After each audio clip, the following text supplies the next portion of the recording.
নিজের পেট আছে, বাসা ভাড়া আছে, 4-5টা লোক খানেওয়ালা আছে, মানে খুব দুর্দিনের ভিতরে আছি। 20 টাকা বাড়াইছে মানে আমাদের অনেকটুক বাড়ে গেছে। কার বলতেছে কিঞ্চিত বাড়ছে, কিন্তু আমাদের কাছে তো বিশাল বাড়তি। এটা তো ভাষা নাই। দেশের যে অবস্থা, আমাদের তেলের অবস্থা, 4টার থেকে দাঁড়ায় আছি আস্তে আস্তে ঠেলতে ঠেলতে।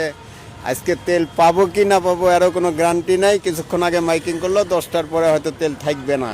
আমরা তো রাইড শেয়ার করি, নিজের পেট আছে, বাসা ভাড়া আছে, 4-5টা লোক খানেওয়ালা আছে, মানে খুব দুর্দিনের ভিতরে আছি এবং খুব বড় টেনশনের মধ্যে আছি, যেটা মানে ভাষায় প্রকাশ করা যায় না।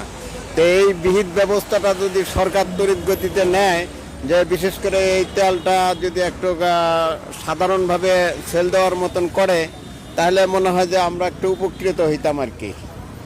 সরকার বলছে তেল সংকট নেই, আবার 20 টাকা তেলের দামও বাড়াইছে, 20 টাকাকে বলছে কিঞ্চিত বাড়ানো হয়েছে। কিভাবে দেখছেন বিষয়?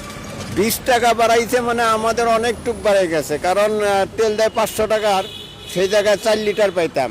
এখন মনে করেন 500 টাকার তেল 4 লিটার তার পাবো না, মানে 600 টাকা লাগবে 4 লিটার নিতে গেলে। 100 টাকা বাড়তি লাগতেছে একবার তেল দিতে, মানে 500 টাকার বেশি তেল দেয়ও না।